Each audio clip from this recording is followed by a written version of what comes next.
voltage. Donc, borne positive du générateur vers l'interrupteur et de l'interrupteur K1 vers la résistance R. Si on prend la résistance 100, donc sortant de la résistance vers le condensateur, donc sortant de la condensateur, et on va boucler circuit de la charge. Donc ça, c'est le circuit de la charge.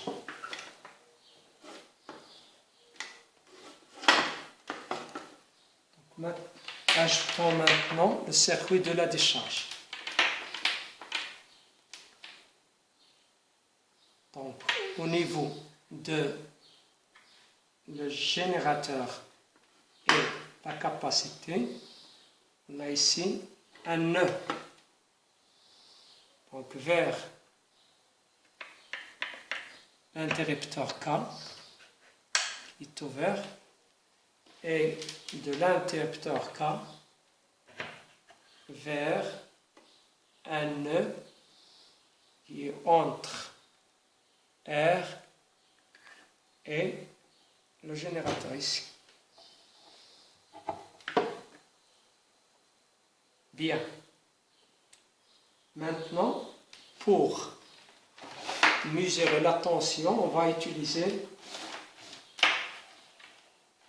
une interface GLX. Et voilà. Ça, il sert en même temps à mesurer l'intensité du courant et la tension.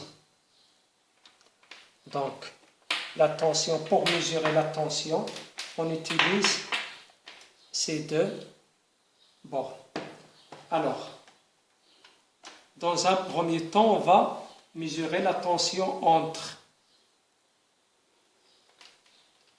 les bornes de dipôle RC.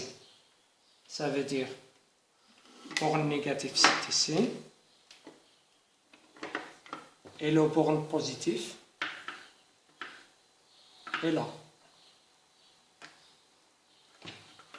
C'est ici.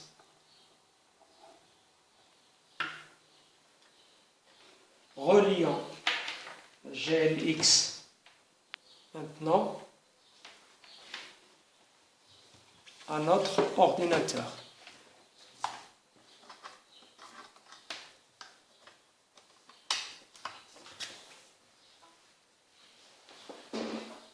Donc,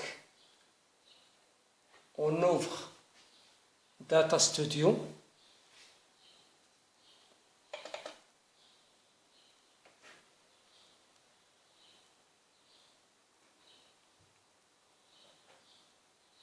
Créer expérience.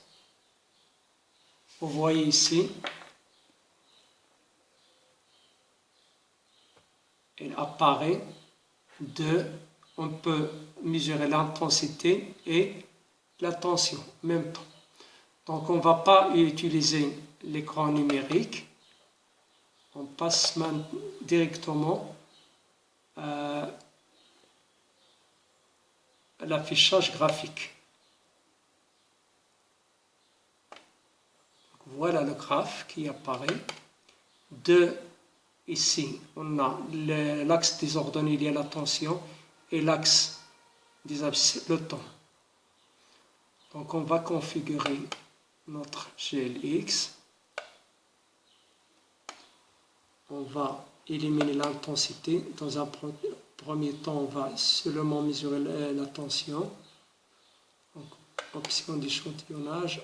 On va déclencher un départ retardé de 5 secondes pour que notre GLX ne démarrera jusqu'à ce qu'elle passe 5 secondes après le déclenchement. Bien. Alors, d'abord, on allume notre générateur. Donc,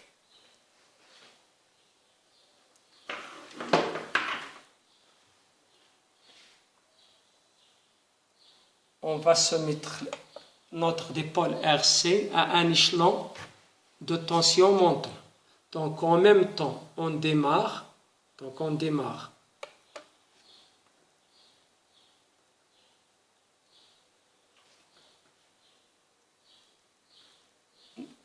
Voilà, la tension elle est nulle. On ferme l'interrupteur. On arrête. Donc ça, c'est un échelon montant de tension. Donc vous voyez l'échelon montant de tension. Donc j'ouvre. Maintenant, on va soumettre notre dipôle RC à un échelon descendant de tension. Ça veut dire qu'on va fermer le circuit de décharge. Alors, même chose, vous voyez ici, déclenche, démarrer.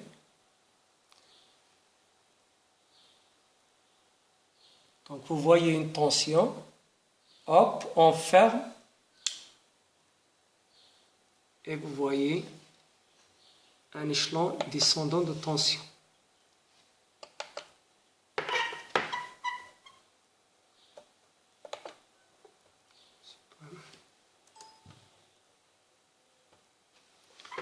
Donc, vous constatez ici qu'il y a deux échelons de tension, échelon descendant, échelon montant de tension. Bien. Maintenant, on va s'intéresser seulement à la tension entre les bornes de condensateur. Donc, pour cela, je vais débrancher les bornes de GLX de la tension. Voilà. Et on va mesurer ou bien suivre la variation de la tension aux bornes de condensateur.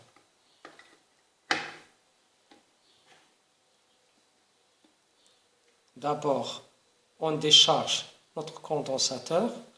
Donc, il est déchargé déjà. Alors, maintenant, on va suivre la variation de la tension aux bornes de condensateur. Donc, je vais en même temps déclencher notre capteur et en même temps fermer le circuit de charge. Donc, d'abord, démarrer. On attend jusqu'à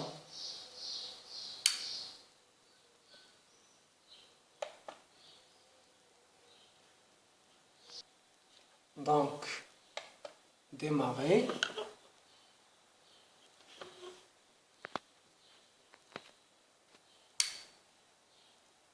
Vous voyez, tension aux bornes de condensateur.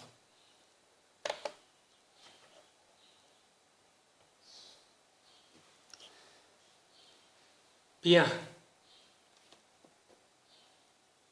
On décharge notre condensateur et on va recommencer le même essai, mais en variant la résistance. On prend ici 300. Résistance 300.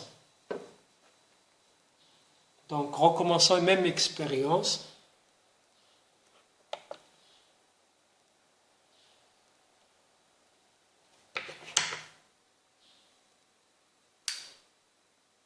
Donc, vous voyez, ici, il y a un retard par rapport à la première expérience. Donc, on décharge notre condensateur et on va refaire la même expérience avec une résistance de 500.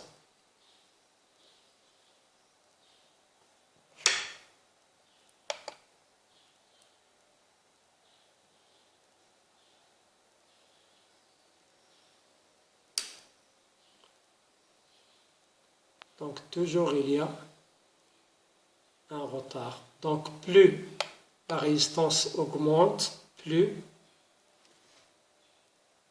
il y a un retard de charge.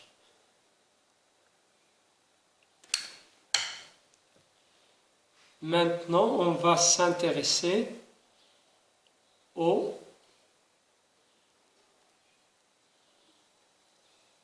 échelon descendant de tension. Donc, on commence la même expérience, mais avec, cette fois-ci, on va fermer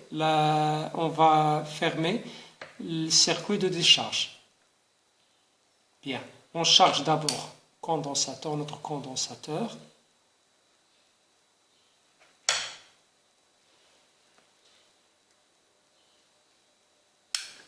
Bien, donc, on collecte les mesures.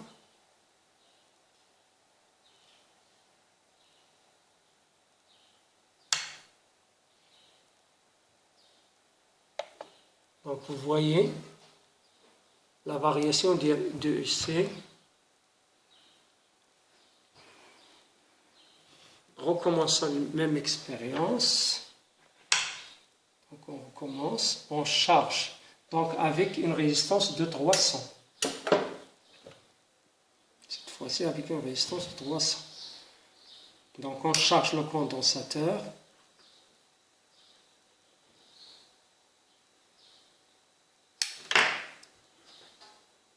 Voyez.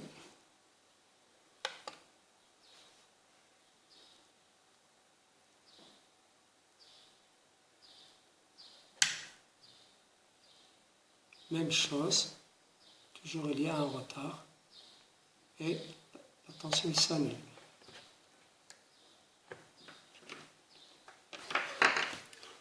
Même chose avec 500. On charge d'abord le condensateur.